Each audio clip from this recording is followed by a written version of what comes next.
Selamat datang di channel Ceramah dari Hati. Selamat menonton dan semoga dengan video ini kita bisa menjadi pribadi yang lebih baik. Amin. Innal hamdalillah wassalatu wassalamu ala Rasulillah wa ala alihi wa sahbihi wa man tabi'ahum bi ihsan ila yaumil qiyamah. Ibu-ibu dan seluruh jamaah yang hadir pada kesempatan duha kali ini, semoga Allah senantiasa memberikan pertolongan kepada kita di dalam perjalanan hidup. Sesungguhnya di dalam perjalanan hidup ketika kita menjadi pelakon kehidupan, yang kita khawatirkan bukanlah ujian dan yang kita khawatirkan bukanlah musibah. Karena setiap kehidupan itu memberikan kesempatan kita berjumpa dengan ujian dan musibah. Tapi yang kita khawatirkan adalah ketika kita di dalam kehidupan ini sebagai pelakonnya, kita tidak mendapatkan pertolongan dari sisi Allah untuk menghadapi setiap ujian dan setiap musibah. Inilah yang menjadikan kita terus menata hati kita, memperbaiki kompas kehidupan kita, supaya kita termasuk di antara hamba yang pantas untuk mendapatkan pertolongan dari Allah. Tidak ada yang membahayakan setiap ujian dan tidak pula membahayakan setiap musibah selama kita mendapatkan pertolongan dari Allah. Memang betul ujian orang yang beriman itu berat, tapi pertolongan Allah kepada orang beriman itu lebih besar daripada ujian yang Allah berikan. Inilah yang menjadikan kita harus senantiasa bertawassul. Kita ini harus senantiasa menjadikan setiap ketaatan kita menjadi sebab untuk kita meminta dan memohon kepada Allah supaya kita diberikan pertolongan. Kenapa kita menutup aurat? Supaya kita diberikan pertolongan di dalam kehidupan. Kenapa kita sedekah? Supaya kita mendapatkan pertolongan. Kenapa kita sholat malam? Karena kita ingin mendapatkan pertolongan. Kenapa kita meninggalkan yang haram? Supaya kita mendapatkan pertolongan di dalam kehidupan. Kalau kehidupan kita sudah mendapatkan pertolongan dari Allah, semua peran yang kita jalani di dalam kehidupan akan begitu sempurna kita selesaikan setiap amanah dan peran yang kita hadapi selama kita mendapatkan pertolongan yang datang dari Allah begitu besar. Ibu tidak akan bisa menghadapi suami dengan segala ritmenya dan segala latar belakangnya kecuali ibu diberikan pertolongan oleh Allah. Kita tidak akan pernah mampu menghadapi istri kita dengan seluruh problematikanya, kekurangannya, bengkoknya, dan keterbatasannya kecuali ketika kita diberikan pertolongan dari Allah. Kalau pertolongan Allah itu sudah datang, maka sebagaimana api pun bisa menjadi dingin. Kalau pertolongan Allah itu sudah datang, daratan pun, lautan pun bisa menjadi daratan. Kalau pertolongan Allah itu sudah datang, kaum yang sangat membenci sepenuh kota Mekah pun bisa sangat mencintai Nabi setelah pertolongan Allah itu datang. Kita sebenarnya dalam hidup tidak butuh banyak pertolongan makhluk, tapi kita dalam hidup itu membutuhkan banyak pertolongan Allah. Pertolongan makhluk itu pun merupakan bagian dari pertolongan Allah. Karena kalau hatinya tidak dilunakkan oleh Allah, tidak mungkin dia itu akan menolong kita. Inilah cara kita, kenapa kita harus ngaji setiap waktunya, supaya kita mudah ditolong oleh Allah kalau sedang menghadapi setiap musibah dan setiap cobaan. Musibah itu pasti, cobaan itu hanyalah menunggu waktu. Karena masing-masing dari kita pasti mendapatkan cobaan dan ujian di dalam perjalanan hidup. Innahu lam yabqa minad dunya illa bala'un wa fitanun. Tidak ada yang tersisa pada kehidupan di dunia kecuali cobaan dan ujian. Dan tentunya ketika kita sudah paham fakta kehidupan itu ada cobaan dan ujian, maka tidak ada yang paling kita butuhkan kecuali adalah pertolongan. Kalau kita sudah mendapatkan pertolongan, sebesar apapun gelombang itu akan dibuat landai oleh Allah. Kalau datang pertolongan, sekuat apapun angin menerpa, Allah akan mengademkan kembali angin itu supaya tidak merusak apa yang kita miliki. Karena pertolongan Allah itu merupakan hajat terbesar kehidupan kita. Karena tidak ada hajat terbesar kehidupan manusia kecuali adalah pertolongan. Makanya ibu mengulang satu ayat seharinya 17 kali. Yang kita kalau betul-betul sadar kenapa kita mengulang ayat ini 17 kali, supaya memberi arti kepada kita sedemikian kuatnya pertolongan Allah itu kita butuhkan. Apa ayat yang kita baca 17 kali di dalam satu hari? Iyyaka na'budu wa iyyaka nasta'in. Kepadamu kami hidup, kami menyembah, dan kepadamu kami meminta pertolongan. Karena kalau sudah datang pertolongan, sekuat apapun ujian yang datang, sekuat apapun masalah yang kita jumpai, hati kita tetap lapang dan jiwa kita tetap tenang ketika menghadapi setiap masalah selama kita diberikan pertolongan oleh Allah. Jadi kalau ibu nanti ditanya, kenapa ngaji terus? Supaya memantaskan saya mendapatkan pertolongan. Kenapa ibadah terus? Supaya memantaskan diri kita mendapatkan pertolongan. Kita tidak pernah tahu ujian itu kapan datangnya. Bisa jadi di waktu pagi kita tertawa, tapi menjelang siang kita menangis ketika tiba-tiba ujian itu datang. Bisa jadi siang hari kita dalam kondisi gembira, tapi sore hari tiba-tiba kita mendapatkan telepon yang menjadikan kita seakan mendapatkan kiamat kecil itu menimpa kepada kita. Hidup itu bukan apa yang kita mau, tapi hidup itu berjalan terkadang tidak sesuai dengan planning dan harapan kita. Maka itulah yang menjadikan kita harus senantiasa memohon pertolongan kepada Allah setiap waktunya. Jadi kalau ada orang yang nanya sama ibu, kenapa ngaji terus? Karena ingin mendapatkan pertolongan. Kalau nanti ibu dikomentari, saya bingung deh sama kamu, ngaji terus. Maka ibu katakan kepadanya, saya juga lebih bingung sama kamu nggak pernah ngaji dalam hidup. Bagaimana kamu akan mendapatkan pertolongan ketika nanti tiba-tiba ada ujian dan ada turbulence dalam kehidupan kita. Tidak ada yang paling kita butuhkan kalau guncangan itu terjadi kecuali adalah Allah. Ketika ibu melewati pesawat, ketika ibu naik pesawat melewati udara, lalu mengalami guncangan turbulence, siapa nama yang paling kita sebut? Suami? Enggak. Istri? Enggak. Anak? Enggak. Pasti pertama kali yang kita sebut adalah Allah. Sebutin apapun ibu kepada suami, tapi ketika guncangan itu datang, kita tidak akan menyebut nama suami kita. Bambang? Enggak. Enggak. Pasti kita akan menyebut nama Allah. Ya Rabb, astagfirullah. Karena itu menunjukkan kepada kita, hati kita sudah disetting oleh Allah. Tidak ada yang kita perlukan di dalam kehidupan kecuali adalah Allah. Sosmed itu yang mengubah fitrah kehidupan kita. Sosmed itulah yang menjadikan kita akhirnya lebih memperhatikan like daripada perhatian Allah. Sosmed itulah yang menjadikan kita lebih memperhatikan komen daripada kedudukan dan positioning kita di hadapan Allah. Sosmed itulah yang menjadikan kita lebih memperhatikan view daripada pertolongan Allah. Padahal komen seramai apapun di beranda sosial media kita, maka ketika guncangan datang, komen itu tidak akan pernah berubah apapun untuk menolong kita. Berapapun yang nge-like ya, postingan ibu, bahwasanya ibu posting yang nge-like 300.000, padahal follower ibu cuma 200. Maka sesungguhnya ketika datang turbulence itu pun tidak akan pernah datang untuk membantu kita. Sosmed itu boleh kita nikmati, tapi tidak boleh mengubah settingan hati kita.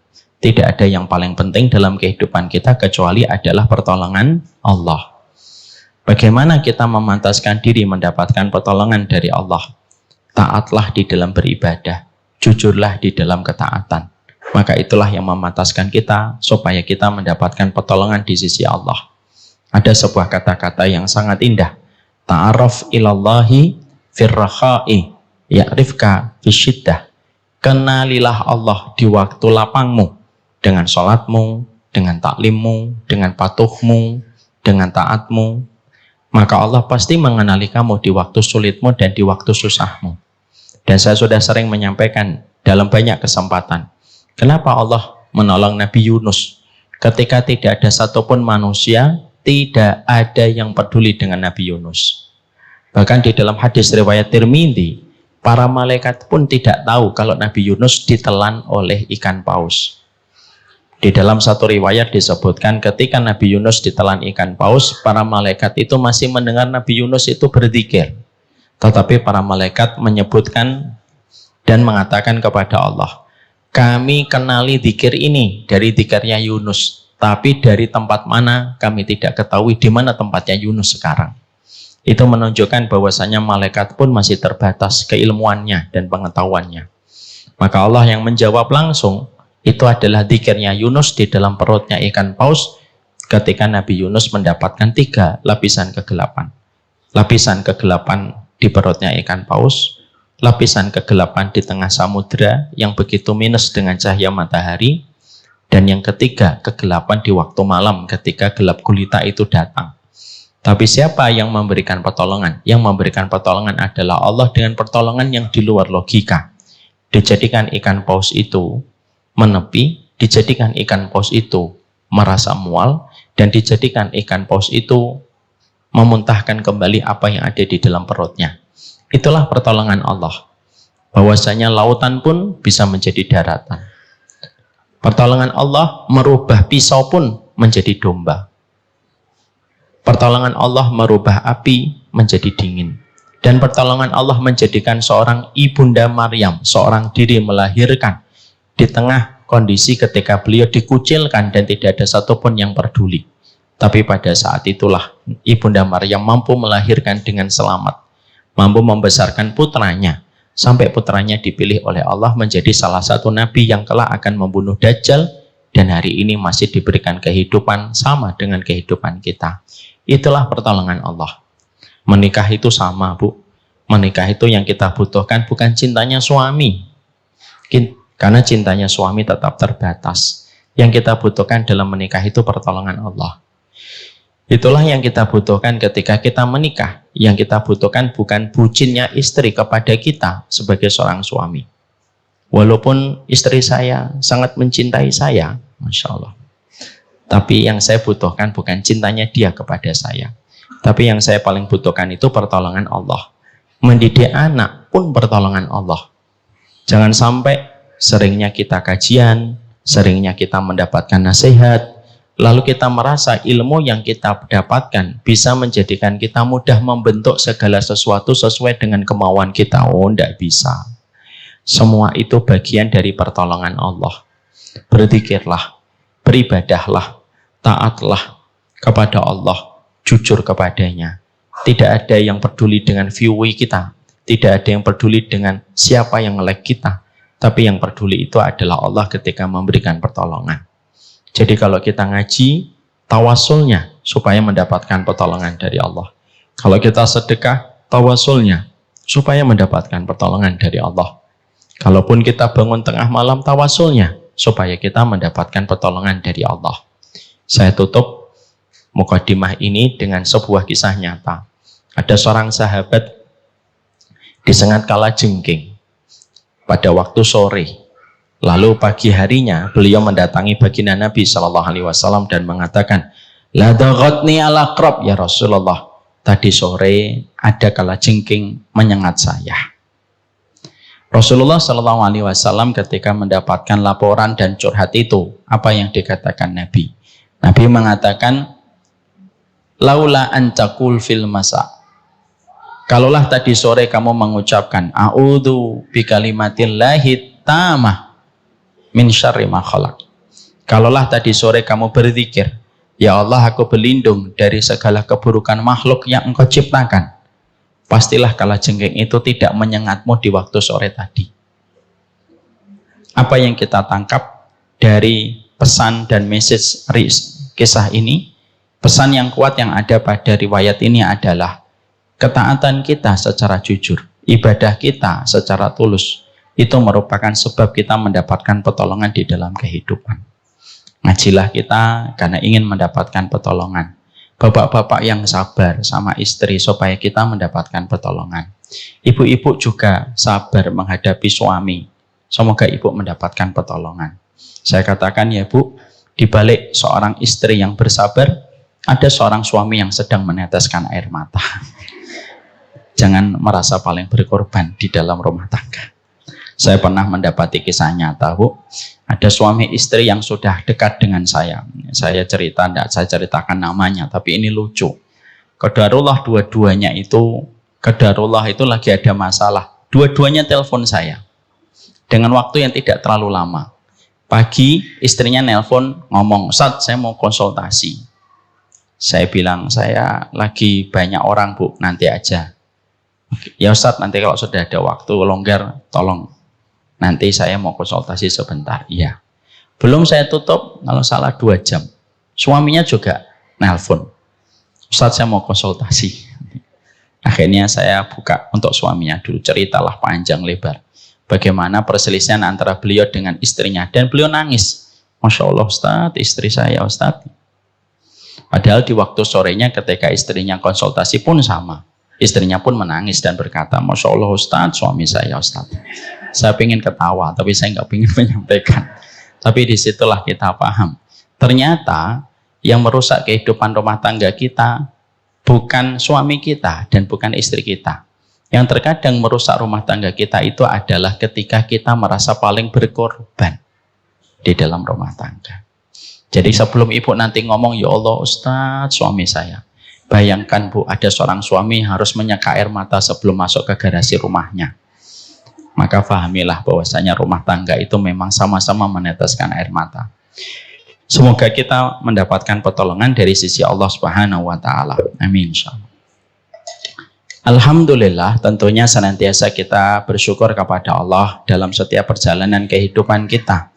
Syukur itu bukan sesuatu yang ringan. Syukur itu harus ditopang dengan ilmu.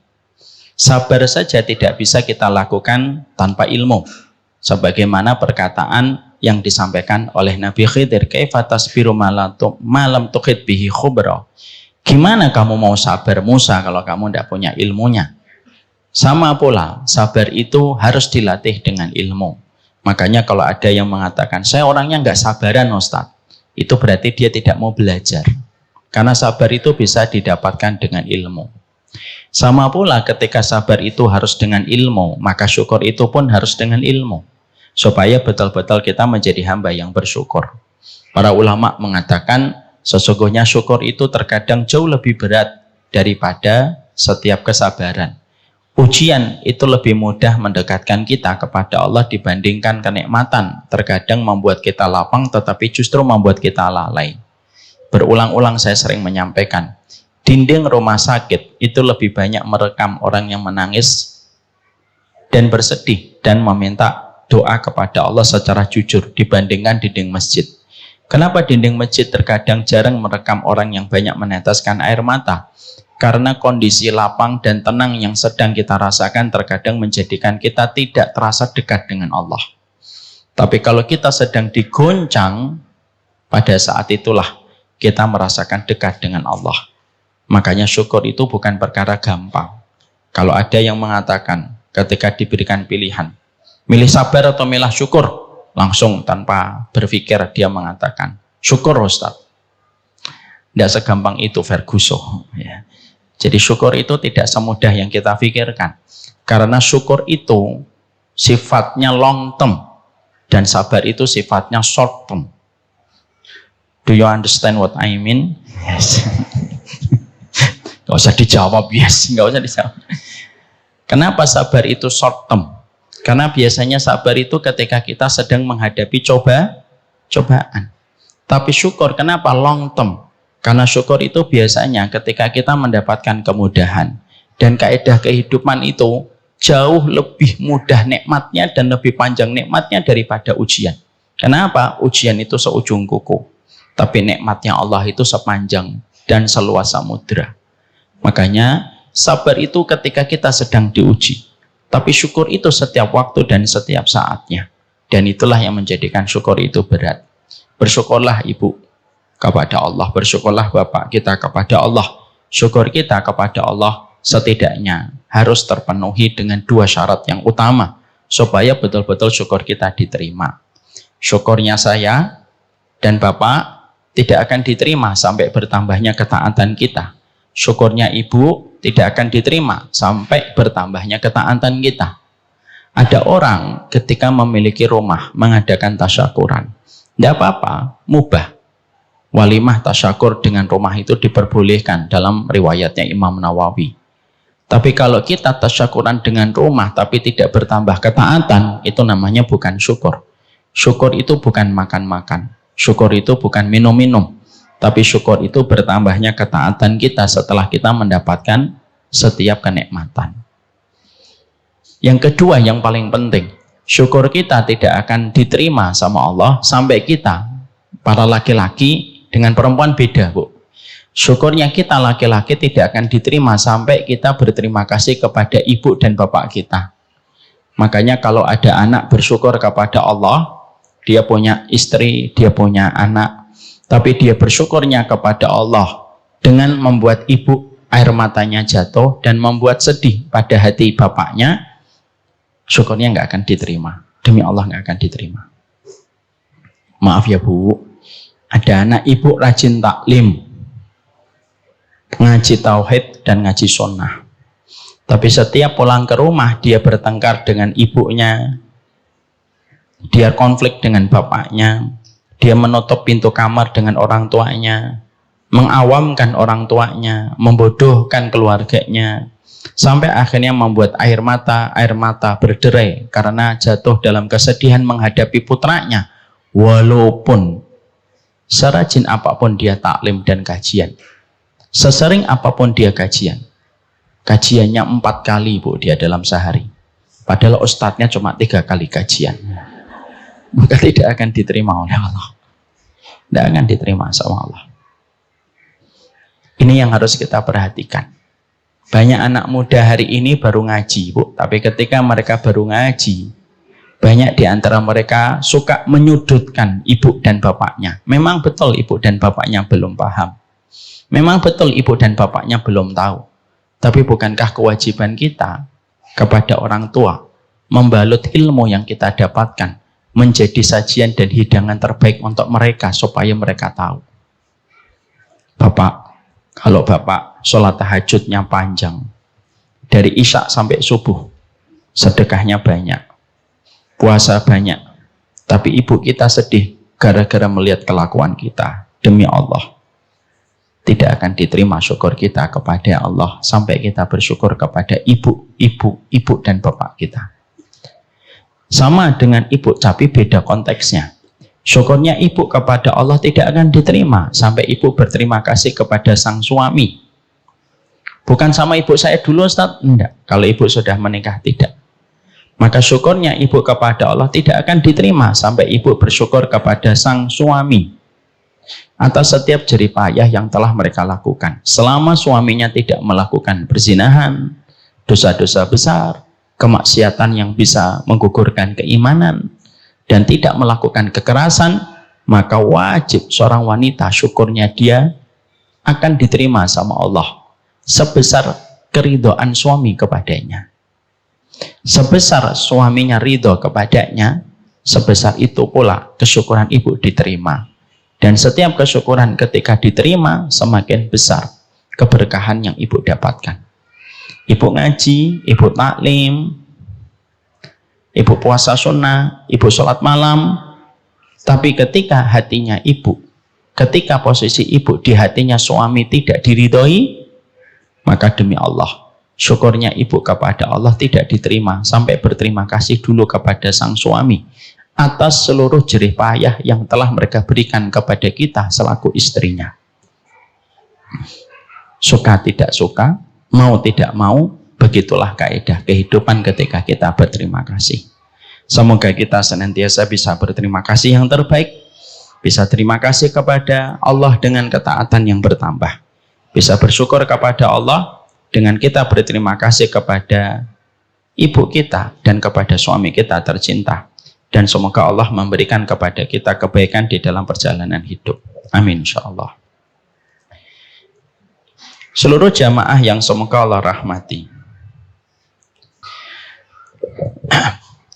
kita tentunya paham bahwasanya tanda hati dan tanda iman yang hidup pada perjalanan hati kita itu adalah ketika kita memiliki rasa khawatir dan takut kepada fitnah. Karena sesungguhnya ketika kita ingin mengetahui iman kita itu hidup atau tidak hidup, salah satu indikatornya adalah sebesar apa ketakutan kita kepada fitnah. Fitnah itu bukanlah ketika kita mendapatkan berita yang tidak sesuai dengan kenyataan. Itu fitnah dalam terminologi bahasa Indonesia. Tapi fitnah dalam terminologi syariat itu adalah perkara apapun yang bisa menimpa dan merusak kehidupan agama kita dan merusak kehidupan akhirat kita. Itulah yang disebut dengan fitnah. Apapun yang merusak akhirat kita, apapun yang merusak agama kita, dan apapun yang merusak kehidupan akhirat kebenaran kita, maka itu termasuk di antara fitnah. Makanya tidak ada indikator hati yang hidup bukan hanya ketika dia rajin sholat. Indikator hati yang hidup bukan terletak ketika kita bersemangat di dalam kita melakukan haji dan umroh. Indikator hati yang hidup itu adalah ketika kita khawatir terhadap fitnah. Karena generasi pertama umat ini tidak ada yang mereka paling takutkan kecuali adalah fitnah untuk bisa menimpa kepada mereka dan merusak kehidupan agama dan kehidupan akhirat mereka. Tidaklah Rasulullah SAW ketika beliau mendapatkan hadis dari Jibril, kecuali Jibril itu bertanya tentang hari kiamat, lalu bertanya tentang tanda-tanda kiamat. Tidaklah seorang malaikat Jibril bertanya tentang tanda kiamat kecuali ingin menyampaikan kepada kita bahwasanya persoalan zaman fitnah yang menjadi satu paruh waktu sebelum tegaknya hari kiamat itu menjadi perkara yang harus selalu kita sikapi dengan waspada. Tidaklah Rasulullah beliau khutbah yang paling panjang sampai beliau berkhutbah lebih dari 10 jam. Tidak terputus di antara semua khutbah yang beliau sampaikan dari pagi sampai menjelang maghrib kecuali khutbah tentang masalah zaman fitnah. Dan tidaklah Umar bin Khattab ketika mengumpulkan setiap para sahabat yang masih tersisa dan beliau bertanya tentang satu pertanyaan yang diajukan oleh Umar bin Khattab ketika mengumpulkan para sahabat yang tersisa. Beliau tidak bertanya tentang gimana sifat sholat yang sunnah, bukan. Beliau tidak bertanya bagaimana sifat haji dan umrah yang sunnah, bukan. Tapi yang beliau tanyakan adalah fitnah yang bisa menimpa kepada setiap orang. Untuk memberikan kepada kita tentang sebuah ketegasan. Dan ini memberikan kepada kita sebuah pesan yang sangat jelas. Tidak ada yang paling dikhawatirkan oleh orang yang memiliki iman kecuali mereka khawatir terhadap fitnah yang bisa menimpa kepada kehidupan agama dan kehidupan akhirat. Ketika fitnah itu sudah datang, maka rusaklah kehidupan dunia dan rusaklah kehidupan agama dan kehidupan akhirat seseorang.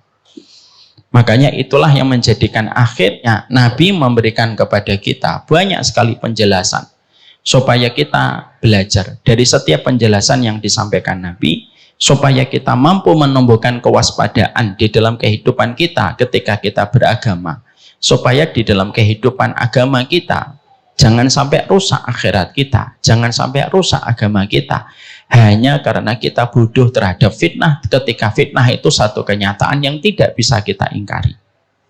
Fitnah itu selalu ada. Makanya ada seorang sahabat ketika mendengar kata fitnah, maka dia pergi ke laut dan tidak pernah diketahui kabarnya sampai hari ini, ketika dia khawatir terhadap fitnah ketika bisa menimpa kepada dirinya. Dan fitnah itu begitu luar biasa.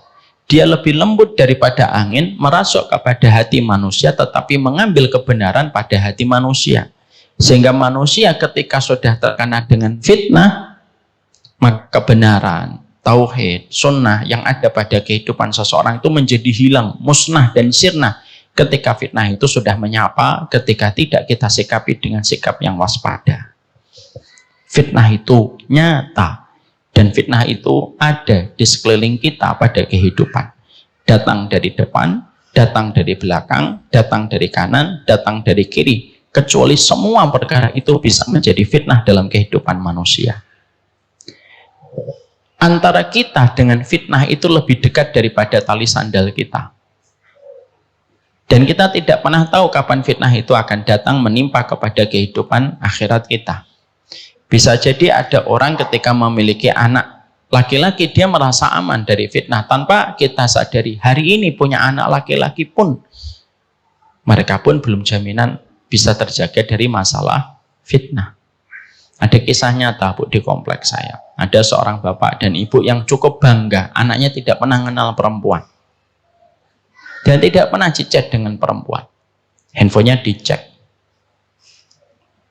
Lalu dilihat apakah ada interaksi yang mengarah kepada cicat kepada lawan jenis secara berlebihan dan intens. Tidak ada, Bu.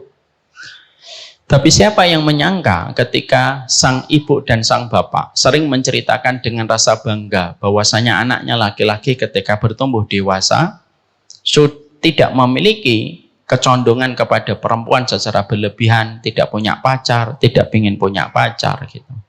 Tapi yang terjadi apa yang kita temukan, beberapa bulan kemudian sang ibu dan bapak merasakan remuk di hatinya ketika mendapati bahwasanya ketika temannya laki-laki dari teman anaknya datang, mereka tertangkap basah sedang mandi berdua dalam kondisi melakukan perkara yang melampaui batas.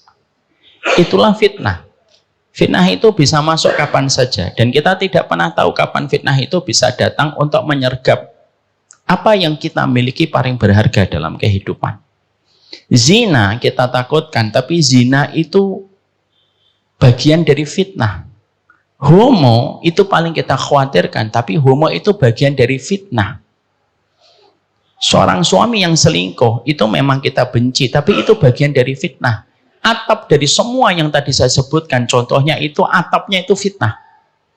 Jadi namanya korupsi, zina, homo, lesbian, pemikiran yang menyimpang, dan semuanya itu memiliki atap yang sama. Itulah yang disebut dengan atap fitnah. Makanya itulah yang menjadikan kita akhirnya paham. Fitnah itu datangnya bisa jadi tiba-tiba. Dan fitnah itu bisa jadi itu kecil, tapi lama-lama membesar. Dan kita terkadang tidak siap untuk menghadapi konsekuensi ketika fitnah itu sudah datang. Dan tidak ada yang paling dirugikan ketika fitnah itu sudah datang, menyergap pada kehidupan orang beriman, kecuali yang paling menjadi banyak korban itu orang beriman. Rusak akhiratnya. Makanya tidaklah rusak kehidupan barzah seseorang kecuali karena fitnah. Dan tidaklah rusak kehidupan akhirat seseorang kecuali adalah masalah fitnah. Makanya sampai kita mendapati Allah berfirman, wal fitnatu asyaddu minal qatl. Sesungguhnya fitnah itu lebih kejam daripada pembunuhan. Itu bukan fitnah yang menuduh orang tanpa bukti, bukan itu artinya. Fitnah yang lebih kejam daripada pembunuhan itu fitnah ketika berbicara tentang kesyirikan, tentang kekufuran, tentang kemunafikan, tentang segala dosa-dosa besar, maka itu semuanya merupakan biang dari berbagai macam contoh dalam masalah fitnah yang paling kita khawatirkan di dalam kehidupan kita. Yang paling kita khawatirkan ketika kita mendidik anak kita, bukan anak kita yang bodoh, bukan. Tapi yang paling kita khawatirkan itu sekuat apa anak kita bisa menghadapi fitnah. Karena musibah terbesar pada kehidupan manusia setiap waktu dan setiap saatnya itu adalah fitnah. Makanya zikir yang tidak pernah saya tinggalkan hampir tiap hari. Yaitu kecuali ketika saya berdoa, Allahumma inni a'udzubika minal fitani ma dhahara minha wa ma batan. Tidak pernah saya tinggalkan. Tiap hari. Hadis riwayat Muslim. Apa itu? Ya Allah, aku berlindung dari seluruh macam fitnah yang nampak dan tidak nampak. Dan di situ Nabi memberikan kepada kita sebuah pesan. Ada fitnah-fitnah yang tidak nampak. Sadari ketika fitnah itu datang, masuk ke rumah kita tanpa mengetuk pintu, mengambil sesuatu yang paling berharga di rumah kita, dan kita baru sadar ketika yang kita miliki yang paling berharga itu hilang. Karena fitnah itu tidak semuanya nampak oleh kasat mata. Tapi banyak fitnah yang tidak kasat oleh mata ketika Nabi memberikan sifat baton. Baton itu yang tidak nampak. Ya. Makanya itulah yang paling kita khawatirkan. Tidak ada tantangan terbesar kehidupan orang yang beriman kecuali adalah fitnah. Ustadz, bukankah kebodohan itu tantangan orang beriman? Kebodohan itu cabang dari fitnah. Bukankah yang dihadapi yang paling berat orang beriman itu syirik? Syirik itu cabang dari fitnah. Bukankah yang paling berat adalah kemunafikan, Ustaz? Kemunafikan itu cabang dari fitnah.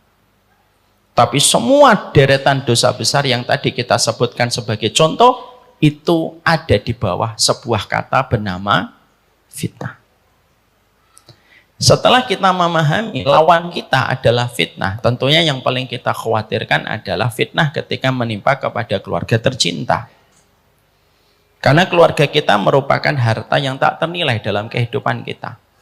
Dan kita hari ini akan membicarakan tentang keluarga dan membicarakan tentang fitnah dan kaitannya dengan harta pada zaman fitnah.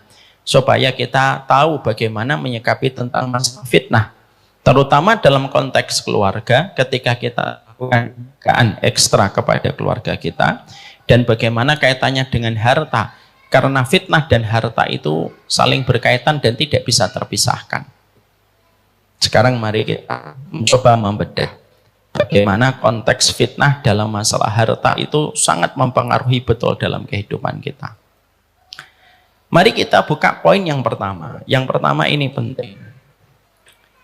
Sebelum kita membahas tentang masalah fitnah dalam konteks harta yang diterangkan oleh Nabi yang merusak sendi keluarga ketika kita memiliki keluarga pada zaman fitnah, kita harus paham masalah harta itu masalah besar. Masalah harta itu masalah yang berpengaruh besar dalam kehidupan kita, itu terletak pada masalah harta. Dan kalau kita tadi membicarakan di dalam prolog dan mukadimah tentang pertolongan Allah itu juga sangat berkaitan tentang masalah harta. Ya, Ibu dan Bapak harus ingat ini, terutama Bapak-bapak dan terutama saya. Karena apa? Masalah harta itu menempati sepertiga dari komponen besar Islam. Komponen besar Islam itu, kata Ibnu Rajab Al-Hambali, terbagi menjadi 3 pokok. Jadi Islam itu dalam perspektif sunnah itu ada 3 landasan, ada 3 bagan besarnya. Di mana 3 bagan besar ini, siapapun yang senantiasa mengevaluasi dalam 3 bagan besar ini, maka dia baik-baik saja tauhid dan sunnahnya. Tapi siapapun yang tidak memperhatikan 3 bagan besar ini, maka ada masalah dan kondisi imannya tidak baik-baik saja. Apa 3 bagan besar itu? Dikatakan oleh Imam Ibnu Rajab di dalam kitabnya Jami'ul Ulum wal Hikam. Sunnah kalau dibagi ada 3 intinya. 1, hadis dari Umar bin Khattab radhiyallahu anhu, yaitu tentang masalah niat. Innamal a'malu binniyat. Seluruh amal itu tergantung niat. Artinya sepertiga dari kita mengikuti Nabi Muhammad tergantung bagaimana kita mengkondisikan hati kita, supaya tidak ada yang kita tuju dan tidak ada yang menjadi target kehidupan kita kecuali Allah. Bukan untuk dunia dan bukan untuk tepuk tangan manusia. Pastikan itu saja. Jadi ratusan ribu hadis Nabi, sepertiganya itu terletak bagaimana kita itu menjaga niat. Dan 2 perkara yang paling banyak menodai dan merusak niat itu apa? 1, tepuk tangan manusia dan pujian yang mengalir dari manusia. Yang kedua, harta dunia yang menjadikan kamu beribadah untuk mendapatkan duniawi dan mendapatkan harta. Maka sesungguhnya itulah sepertiga kehidupan agama kita. Nanti kalau kita didik anak, pahamkan betul itu, sepertiga kehidupan agamamu nak terletak bagaimana menjaga niatmu. Makanya mulai ditanamkan semenjak kecil, kalau kamu dipuji, jangan terlalu bergembi. Kalau kamu dicela, tidak boleh tersungkur dan terpendam. Hatinya harus betul-betul kita kondisikan. Maaf Bu, kalau mampu anak kita tidak terkenal, lebih baik tidak usah terkenal. Demi Allah. Saya ngomong dari orang yang sudah terlanjur dikenal orang. Kenapa? Orang semacam kita dan orang-orang dan para ustadz yang sudah dikenal, apa yang paling sulit untuk kita kondisikan setiap harinya? Jaga niat. Kalau mampu untuk tidak terkenal, tidak usah terkenal. Demi Allah. Kenapa? Bebannya terlalu sulit dan konsekuensinya terlalu berat. Kenapa? Hidup tanpa dikenal banyak orang lebih mudah dan lebih ringan dibandingkan hidup dikenal banyak orang dengan banyak konsekuensi yang harus dibayar. Demi Allah, kalau saya bisa mutar waktu, saya tidak ingin dikenal banyak orang. Dan saya sampaikan kepada istri saya, anak kita tidak usah dikenal orang. Makanya saya tidak pernah posting, istri saya tidak pernah posting anak saya. Kenapa? Bebannya terlalu berat. Sekalinya tergelincirnya terlalu jauh ke dalam pintu api neraka. Ibu dan Bapak, ada satu hadis yang membuat kita selalu khawatir betul. Ada salah satu tempat di neraka yang mana jahanam saja berlindung darinya seharinya puluhan kali. Tempat itu apa? Sampai jahanam saja. Salah satu nama bagian neraka saja berlindung dari tempat itu puluhan kali di dalam satu harinya. Saking mengerikannya tempat itu. Dan ternyata kata Nabi, tempat itu diperuntukkan bagi mereka yang hafal Al-Quran. Mereka yang menyampaikan ilmu. Mereka yang menyampaikan kebenaran. Tetapi tujuannya bukan untuk ridhonya Allah, tetapi untuk tepuk tangan manusia dan dunia. Sepertiga bangunan sunnah itu terletak kepada penjagaan hati. Semakin kita tidak meniatkan bahwasanya apa yang kita lakukan bukan untuk tepuk tangan manusia dan bukan untuk harta, semakin kita sudah mendekati ketika bermakmum kepada Nabi. Tapi semakin kita tidak mempedulikan hati kita, semakin jauh makmum kita dari Nabi. Ibarat Nabi berdiri di Pamulang, kita bermakmum di Bekasi. Jauh sekali jarak dan bedanya antara kita dengan Nabi. Karena apa? Karena untuk mendekatkan posisi keimaman kita dengan Rasulullah SAW itu jaga niat setiap waktunya. Suruh anak ibu kalau sekolah, jangan hanya dilepas saja. Dekap itu anak ibu. Ketika sebelum sekolah, nak, kamu sekolah bukan untuk nilai dan bukan untuk ijazah. Jangan, nak. Terlalu letih mama kalau harus ngantar kamu tiap pagi tapi ujungnya hanya selembar kertas. Terlalu capek papahmu kalau harus memberikan rezeki kepadamu dari pagi jam 7 dia berangkat, jam 4, jam 5 baru pulang hanya untuk mengantarmu untuk menjadi pegawai semata.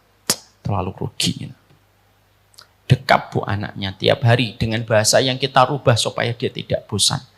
Bukan nilai dan ijazah supaya nanti kamu bekerja. Tapi kamu belajar enak supaya kamu bisa memberi sesuatu kepada agama Allah. Dari sekecil mungkin itu kita tanamkan. Itu niat. Kenapa selalu niat, Ustaz? Karena niat itu merupakan perkara yang paling mahal di sisi Allah. Tidak ada bagian yang paling dijadikan spotlight oleh Allah dalam setiap kehidupan kita kecuali niat. Niat. Nanti kalau anak kita meminta kepada kita, mau S2 mah, niatnya apa? Nyari ilmu, mama biayain. Kalau niatnya supaya gampang kerja, jangan. Koreksi dulu niatmu. Sebelum kamu nanti sekolah. Karena terlalu mahal akhirat kita korbankan.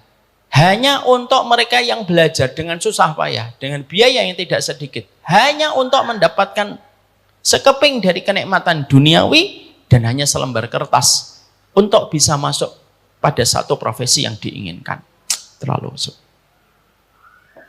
Kita terlalu sekuler ketika kita terlalu berkiblat kepada orang barat yang meniatkan segala sesuatu harus dengan nilai di atas kertas.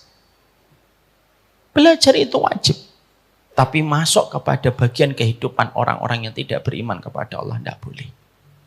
Itu yang pertama. Yang kedua, sepertiga bangunan sunnah itu terletak kepada hadis riwayat Aisyah radhiyallahu anha. Man ahdatsa fi amrina hadza ma laysa minhu fa huwa raddun. Apapun perkara yang tidak dijelaskan di dalam agama kita tertolak. Artinya berbasis dengan ilmu. Bahwasanya ketika kita ngaji supaya kita paham ilmu. Karena Allah ingin disembah dengan ilmu dan Allah tidak ingin disembah dengan kebodohan. Kenapa saya ngaji? Supaya saya mengerti ilmunya. Kenapa saya ngaji? Bukan karena sok suci. Kenapa saya ngaji? Supaya saya mengerti bahwasanya Allah tidak ingin disembah dengan semangat semata. Ngaji bukan untuk menyesatkan orang.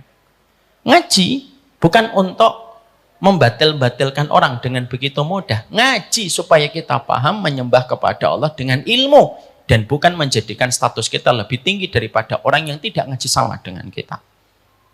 Saya ingatkan itu. Ibu, jujur saya sampaikan kepada ibu. Ini terutama yang masih suka untuk mengatakan bahwasanya majelisnya lebih benar daripada majelis orang lain.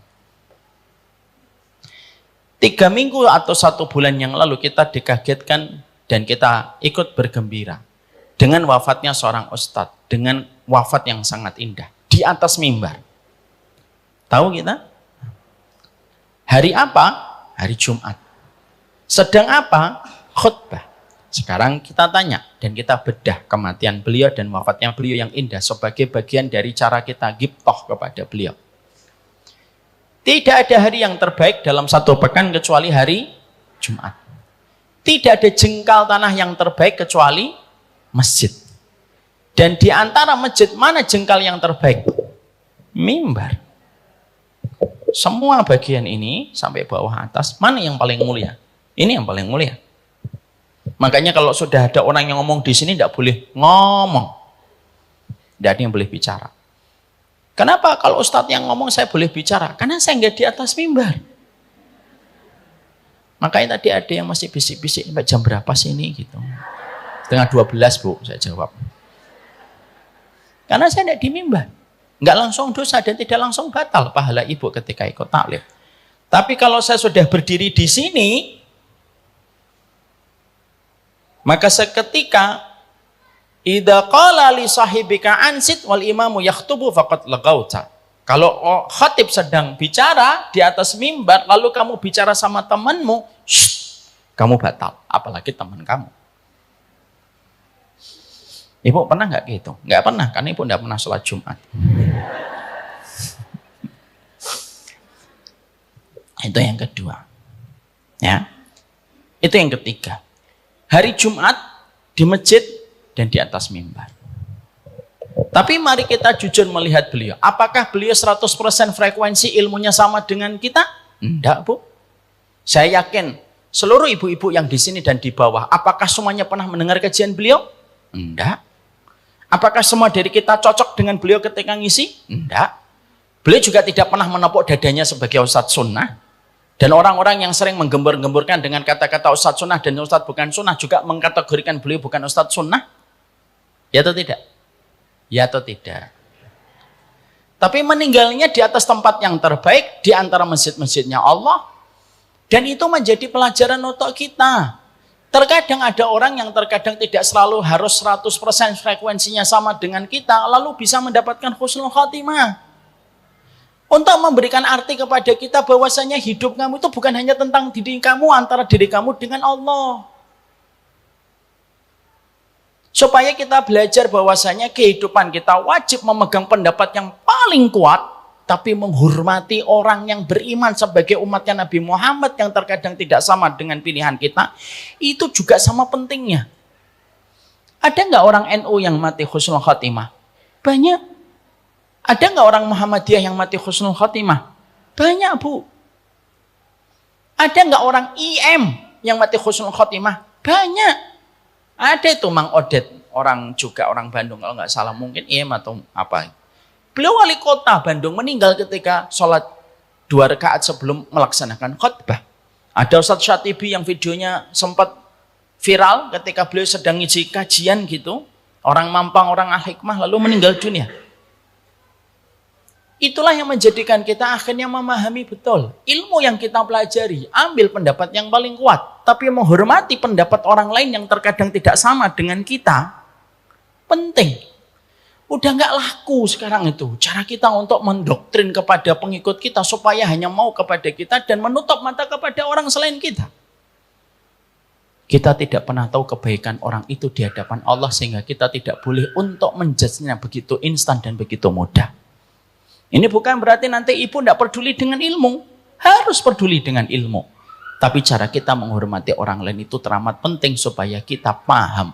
Kenapa Allah wafatkan orang yang mati husnul khatimah itu tidak semuanya 100% frekuensinya sama dengan kita ketika ngaji.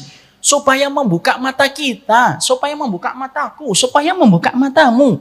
Ada orang yang terkadang tidak selalu 100% sama dengan dirimu, tapi ternyata dia pun mendapatkan husnul khatimah. Kadang-kadang ada tetangga kita, Ibu, mungkin 1-2 dia melakukan tindakan yang salah. Menurut kita itu salah. Dan ternyata mungkin pendapat kita itu benar di sisi Allah. Tapi di balik 1-2 perkara yang salah yang dia lakukan, bisa jadi dia melakukan amalan-amalan lain, di mana amalan yang lain itu justru mendatangkan ridhonya Allah kepadanya. Dan kita tidak tahu. Oke, dalam masalah tahun baru dia salah. Tapi bisa jadi dia punya masalah-masalah yang lain, yang amal-amal soleh itu dilakukan oleh beliau, yang tidak kita sadari, tanpa kita sadari amalan-amalan yang lain. Itu menghapuskan dosanya ketika dia di tahun baru, dan Allah menerima amalnya. Karena banyaknya amal lain selain itu yang Allah terima ketika dia betul-betul ikhlas. Kan kita tidak pernah tahu. Cara kita melihat orang lain itu penting. Saya pernah menyampaikan sebuah analogi di sini. Saya ingatkan kembali karena peristiwa ini baru saja terjadi supaya kita semakin paham. Kalau saya janji sama istri saya. Ibu, iya. Ketemu yuk di warung Padang. Oke. Warung Padang mana? Duha dan malam. Bukan pagi sore, enggak. Duha dan malam. Contoh. Kalau saya nyebutkan yang tadi kan iklan namanya. Lalu istri saya bertanya, jam berapa kita mau ketemu, Bi? Jam 1 ya. Jangan telat. Oke, jam 1. Kita ketemu ya, Bi? Iya. Saya berangkat dulu ya, ada kerjaan. Oke. Jam 1 ya, Bi? Jam 1. Paham kan, Pak? Kalau istri sudah pulang, berarti kita tidak boleh telat. Jam 1 siang, istri saya sudah on time di warung Padang. Saya jam 1 siang belum datang. Jam 2 belum datang, jam 3 belum datang. Nelpon saya sudah lebih dari 99 kali. Lebih dari Asmaul Husna. Saya qadarullah tidak bisa ngangkat. Karena saya lagi sibuk dengan sesuatu yang saya persiapkan. Sekalinya ngangkat, mati. Jam 3 istri saya nelpon sudah nggak bisa. Sudah kotak box. Jam 4 ditelepon tidak bisa, istri saya masih nungguin itu di warung Padang. Rendangnya sudah habis 7. Apalagi tongkol baladonya, Masya Allah. Sama kikirnya. Maka jam 3 sampai jam 4, saya belum datang. Jam 5 saya baru datang, Pak. Istri saya dalam kondisi sudah betul-betul marah atau senyum, Pak? Marah lah, tidak usah kita sok mengatakan senyum. Pasti marah. Berasap atau tidak kepalanya? Tergantung. Warung Padangnya ber-AC atau tidak ber-AC. Maka ketika datang, istri saya sudah langsung marah. Kamu ini janji jam 1. Ditelepon 99 kali. Tidak diangkat. Sampai ditelepon jam 3, juga nggak diangkat. Mati lagi handphonenya. Lalu saya berkata, maafin saya ya, saya salah. Tapi karena saya lagi mempersiapkan sesuatu. Istri saya sudah tidak peduli apa yang saya persiapkan. Dan dia tidak nanya, apa yang kamu persiapkan, Binda? Egonya lagi naik tinggi. Maka saya berkata sama istri saya membelikan kamu kalung. Tuh Pak, istri kita itu kayak gini-gini nih. Padahal contoh loh itu. Disebutkan kalau langsung wih gitu. Itu contoh. Saya membelikan kamu kalung. Kalungnya harganya 300 juta. Kira-kira istri saya terus akan marah atau tersenyum? Paham maksud saya, Pak?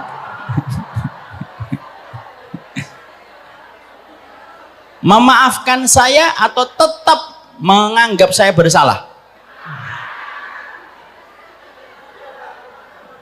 Dan kira-kira apa perkataan istri saya setelah itu? Istri saya akan berkata, Bi, iya, lain kali telatnya jam 9 malam ya, Bi. supaya kalungnya 600 juta.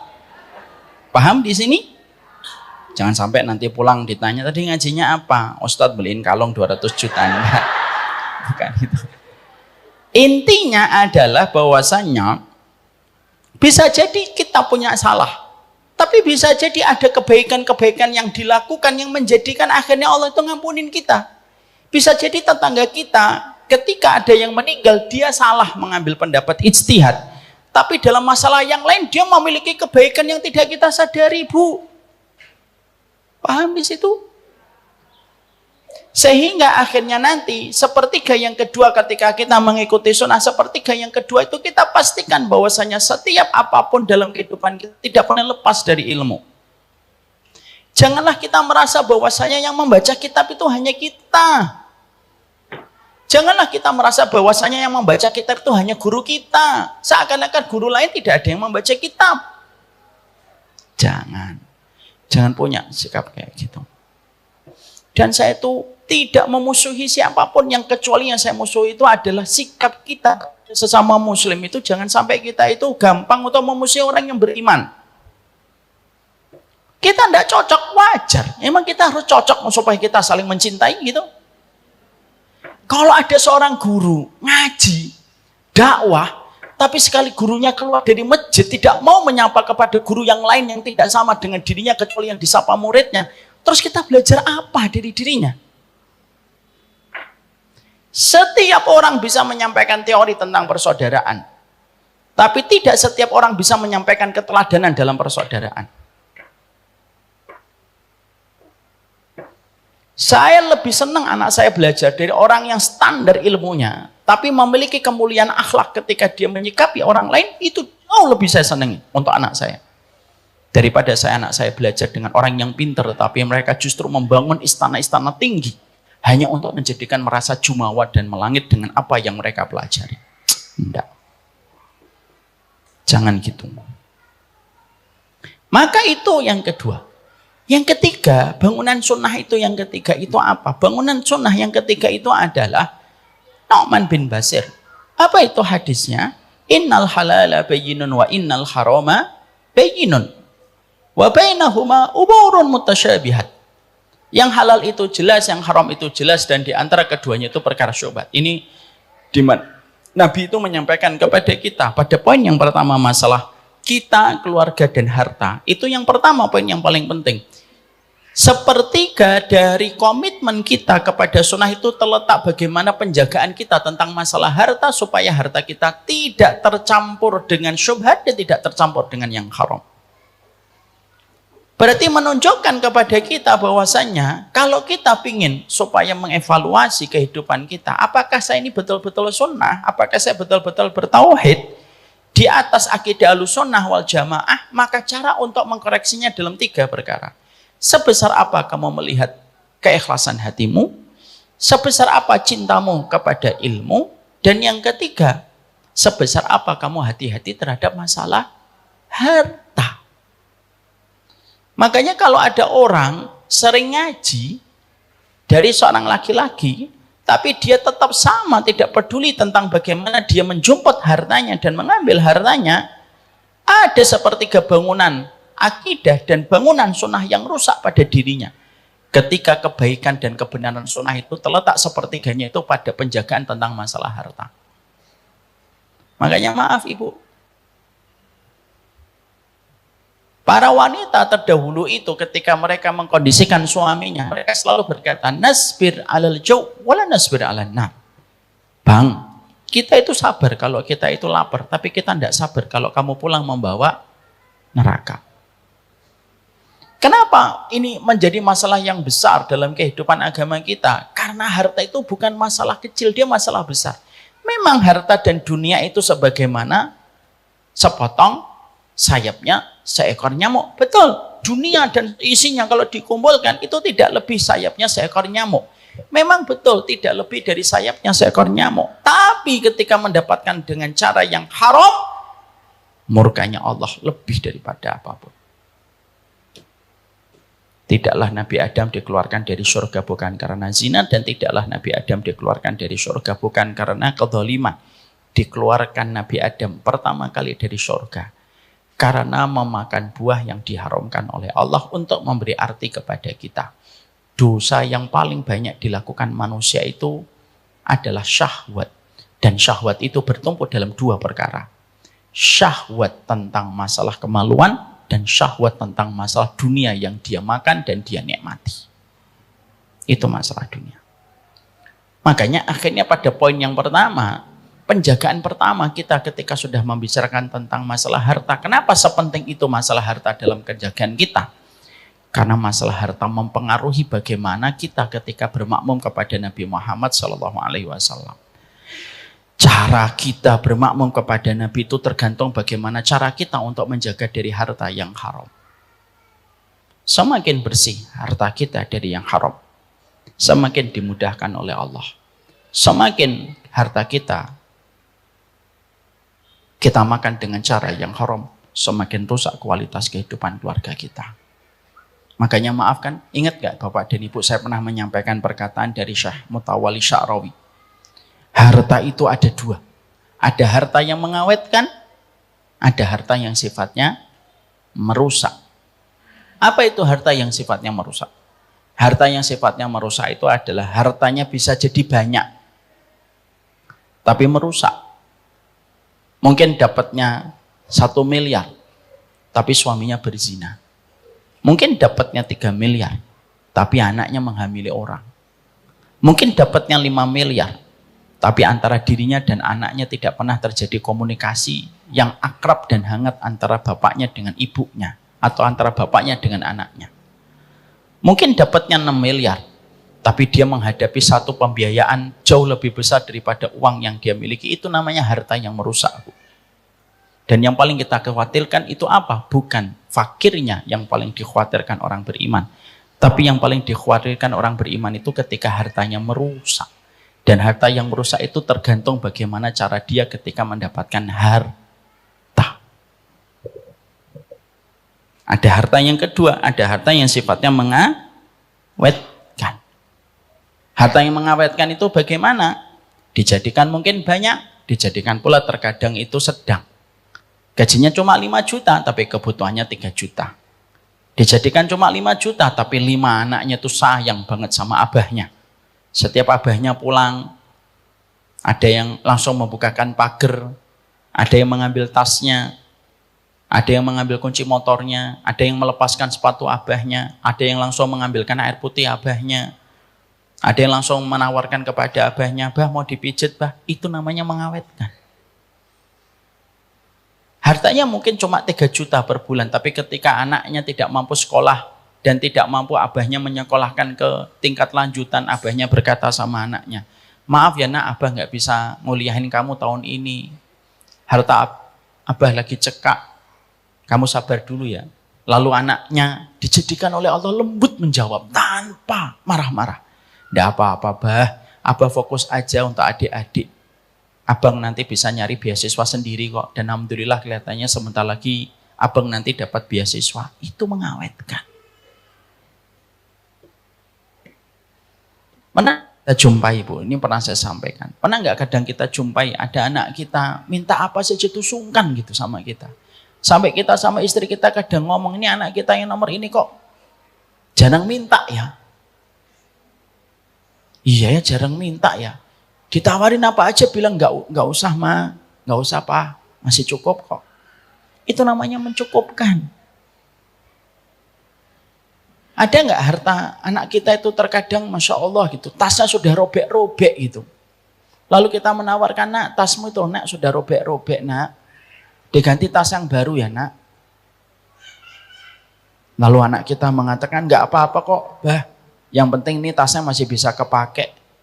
Nggak pada jatuh kok barangnya, nanti aja gantinya kalau sudah mau sekalian kuliah." Itu namanya mengawetkan. Makanya akhirnya Sa'ad bin Abi Waqqas itu mengatakan kepada kita, Bu, poros kebaikan kita dan kemudian kita tergantung bagaimana kita mendapatkan harta. Dan poros kerusakan kita dan kesulitan hidup kita itu tergantung bagaimana ketika kita rusak di dalam kita mendapatkan harta. Jadi masalah harta itu merupakan komponen terpenting. Karena pada poin nomor 1 kita akhirnya bicara tentang masalah harta pada zaman fitnah dan dampaknya pada keluarga. Terkadang keluarga kita hari ini begitu solid untuk dikondisikan beribadah kepada Allah. Bukan hatinya yang terlanjur rusak. Tapi terkadang ada anggota keluarga kita yang terkadang begitu sulit dikondisikan untuk beribadah pada zaman fitnah. Ketika seorang mamah begitu kesulitan mengkondisikan anaknya untuk sholat. Ketika ada seorang ibu begitu sulit mengkondisikan anaknya untuk menutup aurat. ketika ada seorang bapak begitu sulit untuk menerjemahkan bahwasanya pacaran itu hanya menodai kehidupan putrinya, dan ternyata sulit, kita seakan-akan menabrak tembok yang tebal ketika kita menasihati anak kita. Bisa jadi bukan karena hati anak kita yang rusak, tapi karena ada makanan yang kita suapkan dari harta yang haram yang akhirnya menebalkan mereka untuk tidak bisa menerima perintah kebaikan dari kita. Mari kita buka surat Al-Mu'minun 51. Dika dibaca. Allah berfirman, wahai para rasul, makanlah dari makanan yang baik-baik dan kerjakanlah kebajikan. Sungguh aku maha mengetahui apa yang kamu kerjakan.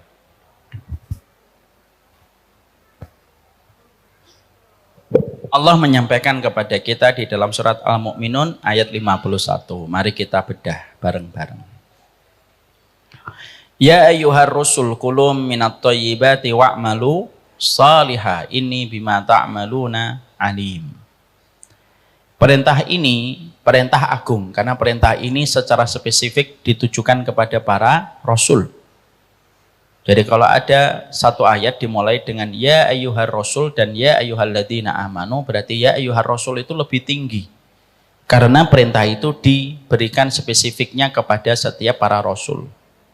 Dan ini menjadi kurikulum bagi orang beriman yang mengikuti jalannya para rasul. Perhatikan itu ayatnya, Bu.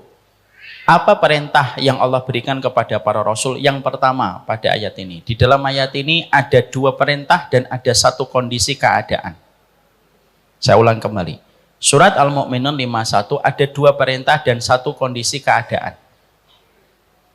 Bisa dilihat? Apa dua perintah itu? Yang pertama perintah itu kulu minat thayyibati. Kita ini dalam kehidupan itu diperintahkan untuk makan dari harta-harta yang baik. Jadi ini merupakan sebuah dalil dan sebuah penegasan. Islam tidak pernah mengharamkan orang bekerja dan Islam tidak pernah mengharamkan dunia. Karena apa? Karena kita mendapatkan perintah dari Allah yang pertama. Kulu minat thayyibat. Makanlah yang baik. Perintah yang kedua, Allah sampaikan, wa'malu sholihah. Yang kedua itu beramal sholihlah. Sekarang mari kita bedah sesuai dengan korelasi antara satu kalimat dengan kalimat. Itu disebut dengan munasabah. Kenapa perintah yang pertama makan? Kenapa perintah yang kedua beramal sholih? Mungkin nggak Allah itu menempatkan dua perintah tanpa ada hubungan di antara keduanya? Ya tidak mungkin. Sangat tidak mungkin. Allah merintahkan ibu terhadap satu perintah, tapi perintah yang kedua tidak ada hubungannya dengan perintah yang pertama, itu tidak ada. Itu pasti tidak mungkin terjadi. Allah itu memberikan perintah yang pertama pada ayat ini, makan yang baik. Lalu perintah yang kedua, wa'malu sholihah, yaitu beramal sholih. Apa hubungannya? Para ulama, salah satunya Imam Ibnu Katsir berkata, karena amal solih itu sangat tergantung dengan kualitas makanan yang baik yang kamu dapatkan. Saya ulang kembali. Kenapa perintah 1 dan 2 ini dibarengkan oleh Allah di dalam satu ayat? Karena korelasinya itu adalah karena kita tidak mungkin akan beramal solih sampai kita betul-betul selektif di dalam mendapatkan harta yang baik yang kita konsumsi dan kita berikan kepada anak cucu kita. Kebersihan harta itu sangat mempengaruhi kualitas kita di dalam beramal solih. Sehingga kalau kita mendapati ada suami kita kok dalam beberapa tahun terakhir tidak pernah melakukan ketaatan, cek dengan nada yang lembut, selembut nada minor kepada suami kita. Bang, maaf sekali, abangku, cintaku, semesta mungilku. Ada enggak yang nyangkut dan nyempil pada rezeki yang kamu berikan kepadaku yang aku tidak ketahui? Karena apa? Karena tidaklah harta itu ketika sudah diambil dengan cara yang haram, kecuali, kita belajar dari ayat ini, yang pertama kali rusak, amal soleh. Makanya sampai akhirnya sebagian para ulama juga mengatakan, kalau sampai terjadinya zina, Itu pasti karena nyempil harta yang haram. Kalau akhirnya kita memiliki anak, sudah besar, begitu sulit kita kondisikan untuk menutup auratnya, maka tidak ada yang kita bisa lakukan kecuali mengevaluasi kita, bukan menyudutkan anak kita. Memang betul anak kita yang salah ketika dia tidak menutup aurat, tapi pertanyaannya, sudah berapa lama kita membangun fondasi untuk anak sampai dia bisa menutup aurat dengan benar? Ini yang pertama. Yang kedua, pernahkah kita terbuka auratnya ketika keluar rumah yang pernah dilihat oleh anak? Yang ketiga, jangan-jangan bapaknya suka ganjen ketika sama perempuan yang tidak menutup aurat dengan benar.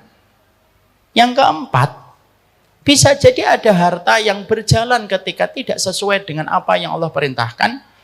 Tercampurlah itu harta yang halal dengan tercampur yang haram kecuali menjadi racun. Racun itulah yang menjadi buah dan menjadi daging-daging liar di dalam tubuhnya manusia, yang mana daging liar itu menolak setiap perintah ketaatan. Kalau kita mendapati ada anak kita susah sholat, jangan hanya nyalahkan anak kita, tetapi yang juga kita evaluasi itu harta kita bagaimana. Karena semuanya itu tergantung kepada makanan yang kita ambil dan kita konsumsi, itu mempengaruhi wa'malu sholihah.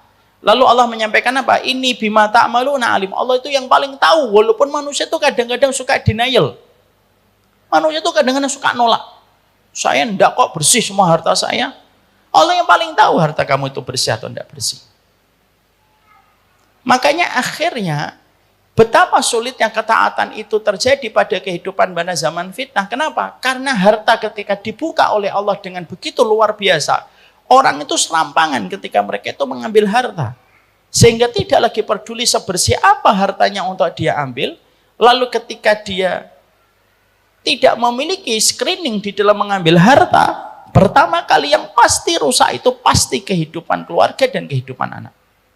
Ini saya ambilkan kisah nyata, Bu, untuk menjadi poin yang pertama, betapa pentingnya pusaran kebaikan keluarga kita pada zaman fitnah itu sangat terletak kepada harta yang bersih. Ada kisah nyata, Bu. Sahabat saya pernah cerita, dia punya seorang teman, dia punya murid, nakalnya itu luar biasa. Kalau tidak salah pernah saya sampaikan di sini. Anak itu nakalnya luar biasa. Sampai akhirnya berkali-kali itu digundul sebagai simbol pelanggaran berat. Tapi walaupun digundul berkali-kali, itu tetap aja anaknya istiqomah melanggar kemaksiatan. Sampai akhirnya ustadz-ustadz di kesantrian itu lepas tangan. Ustadz-ustadz kesantrian itu ustadz-ustadz muda, Bu, yang biasanya menemani anak-anak ketika mereka di pondok. Ustadz-ustadz muda ini angkat tangan, mereka berkata, sudah Ustadz, kita tidak kuat. Ngomong kepada kepala sekolahnya, kepala sekolah ini sahabat saya, Ustadz kami tidak kuat fulan ini keluarkan aja Ustadz, daripada nanti menjadi racun, toksit bagi teman-temannya. Gimana kesalahannya? Khasnya seorang mudir itu sabar, tenang, bijak. Gimana kesalahannya? Begini-begini, tidak bisa ditolerir kah? Nggak bisa Ustadz, sudah berkali-kali. Khasnya seorang kepala sekolah, kepala pondok, ya sudah. Kita dititipin dengan cara yang baik, aku akan mengembalikan dengan cara yang baik. Tenang orangnya, Bu. Ya. Akhirnya dia tahu kalau orang tua santri ini domisilinya di Bandung. Pas perjalanan ke Bandung, beliau memang datang ke rumahnya karena ingin mengembalikan cara yang baik. Buat janji dengan orang tua santrinya, ketemu, ngobrol. Dan dengan berat hati beliau menyampaikan, Pak, dengan berat hati saya harus menyampaikan, Pak. Anak Bapak harus dikeluarkan dari pondok. Bapaknya langsung sedih gitu. Karena bapaknya sayang betul sama anaknya dalam konteks ketaatan. Janganlah Ustadz, nanti kalau anak saya dikeluarkan di pondok mana lagi, nanti dia bisa untuk sekolah. Karena Ustadz sahabat saya ini melihat beliau sedihnya itu tulus dan jujur. Akhirnya nanya, sebentar Pak, sebelum nanti kita sikapi dikeluarkan ataukah tidak. Boleh saya tahu Pak, Bapak kerjanya di mana? Saat itu akhirnya keluarlah jawaban. Beliau kerja di salah satu instansi riba. Akhirnya sang ustadz sudah mulai merasa menemukan kunci jawaban. Langsung beliau berkata, begini aja Pak, saya masih punya win-win solution, tapi ini tergantung Bapak. Kalau Bapak tidak berkenan, tidak apa-apa. Gimana Ustadz? Saya akan pertahankan anak Bapak tetap di pondok. Saya nanti yang akan mengkondisikan ustadz-ustadz di kesantrian, ustadz-ustadz mudanya untuk sabar menghadapi anak Bapak. Tapi saya minta satu syarat. Bapak perbaiki cara Bapak mencari rezeki. Nanti saya akan mencoba perbaiki kesabaran kami ketika menghadapi anak Bapak. Tapi semuanya pilihan ada di tangan Bapak. Silahkan berpikir dalam waktu seminggu. Alah, enggak usah Ustaz, bismillah, saya siap. Bapak siap resign? Siap Ustaz. Bapak paham konsekuensinya? Paham. Tapi saya lebih baik kehilangan pekerjaan daripada kehilangan anak saya. Masya Allah ya. Ini artinya Bu dan Bapak, setiap kemaksiatan orang itu jangan direndahkan. Karena dia pasti memiliki sisi kebaikan yang kadang belum kita ketahui. Bapak yakin Ustaz. Benar. Kasih waktu saya 3 bulan. Saya resign, saya perbaiki, saya tinggalkan pekerjaan saya rapi, selesai, saya akan kerja yang lain. Tapi tolong jangan keluarkan anak saya. Oke, bismillah Pak. Janji ya, janji. Semoga janji ini diridhoi sama Allah. Bismillah Ustaz, doakan saya sambil nangis, Bu. Sudah pisah sama beliau. Dalam waktu tidak setelah itu 2 bulan setengah, bapaknya tiba-tiba mengabarin saya sudah resign Ustaz, saya sekarang sudah bisnis kecil-kecilan. Doakan saya. Didoakan sama Ustaz itu. Ibu tahu dan Bapak ngerti. Seiring ketika sang Bapak memperbaiki mata air yang mengalir kepada keluarganya. Mata airnya ini diperbaiki, dibersihkan yang kotor-kotor. Seiring itu dengan izin Allah semata.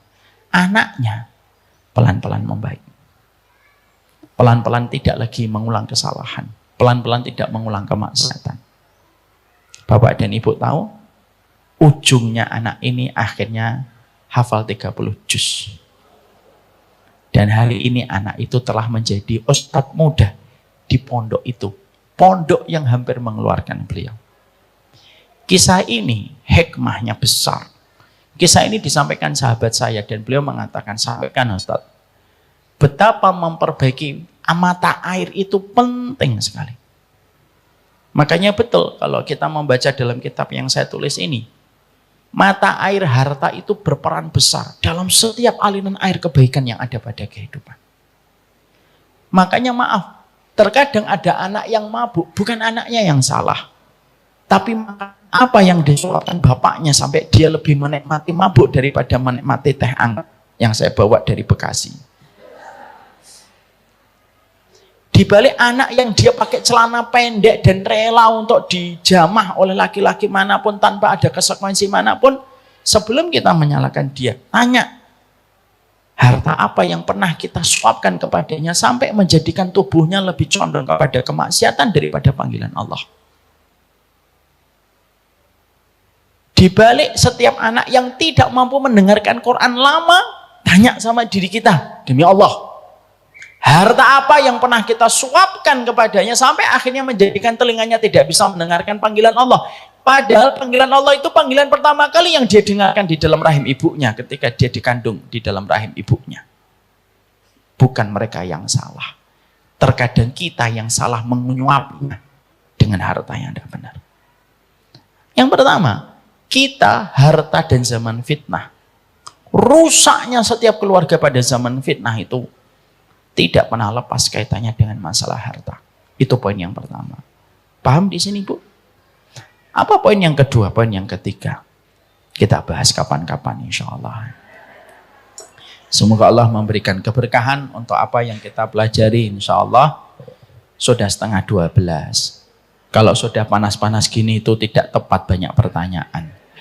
Jadi mari kita cukupkan kajian kita pada kesempatan hari ini. Ibu, saya ingatkan, betul, jangan ada yang pergi dulu. Seberat apapun ibu hari ini masih mendapati suaminya itu struggling ketika mencari harta. Dan bisa jadi mungkin profesi yang sedang dihadapi suami ibu itu memang profesinya belum bersih 100%. Sabar. Jangan pernah durhaka. Berikan doa yang terbaik. Genggam tangannya. Lembutkan suara mengingatkannya. Meyakinkan hatinya bahwasanya ketika kita membersihkan harta kita pasti ada kebaikan yang Allah persiapkan untuk kita. Tapi saya tidak mau, Bu. Setelah ibu nanti belajar dari sini, pulang-pulang ke rumah ibu membawa emosi. Ketika sore hari suaminya pulang baru membuka pintu, ibu langsung berkata, qala Allahu ta'ala fil Qur'anil Karim. Di dalam surat Al-Mu'minun 51, Bi. Jangan gitu. Pelan-pelan. Tidak ada yang disukai oleh seorang suami kecuali kelembutan suara seorang wanita. Saya ingatkan ya, Bu. Kami para laki-laki tahu betul 90% nasihatnya istri itu benar. Ya atau tidak, Pak? Yang tidak kami sukai itu apa? Intonasinya yang tidak enak. Betul atau tidak, Pak? Yang mantok-mantok agak takut karena istrinya ikut. Makanya ingatkan dengan baik. Doakan, kuatkan. Karena bisa jadi, Bu, ada suami kita yang rela mengambil harta itu walaupun tahu dia itu hartanya kurang bersih. Karena yang difikirkan ibu. Demi Allah ya. Saya pernah jumpai ada seorang bapak-bapak mendapatkan pressure dan tekanan tinggi di kantornya. Pressernya tinggi, Bu. Sampai dia stres. Ngomong ke saya itu nangis. Laki-laki 48 tahun nangis di depan saya. Saya bilang, Pak, keluar saja, Pak, kalau memang pressernya kuat. Ya Allah, Ustadz, saya keluar itu yang saya selalu pikirkan itu istri saya sama anak-anak saya. Dia rela menelan kepahitan demi kemahitan setiap harinya dari jam 9, 9 to 5, 9 sampai jam 5. Karena yang diingat itu istrinya dan anaknya. Janganlah setiap kebaikan ibu yang ibu dapatkan hari ini menjadikan ibu lupa gimana berdarah-darahnya dia ketika bertahan untuk memberi kecukupan kepada ibu. Kita memang pengen bersih dalam harta kita. Tapi cara untuk memahamkan bahwasanya kita perlu harta yang bersih untuk keluarga kita, pahami suami kita. Jangan sampai cara yang kita paksakan justru menimbulkan mudarat yang lebih besar dan kerusakan yang lebih besar. Nahi mungkar itu harusnya tidak menimbulkan kerusakan yang besar. Istri yang menasihati suami, tapi akhirnya berujung kepada perceraian, bisa jadi nahi mungkarnya tidak berkah. Karena nahi mungkar itu kalau terjadi secara benar, tidak menimbulkan kerusakan yang lebih besar. Wassallallahu ala nabiyina Muhammad walhamdulillahirabbil alamin. Ini yang dapat saya sampaikan. Tidak ada pertanyaan, insyaallah paham semuanya. Subhanakallahumma wa bihamdika asyhadu an la ilaha illa anta astaghfiruka wa atubu ilaik.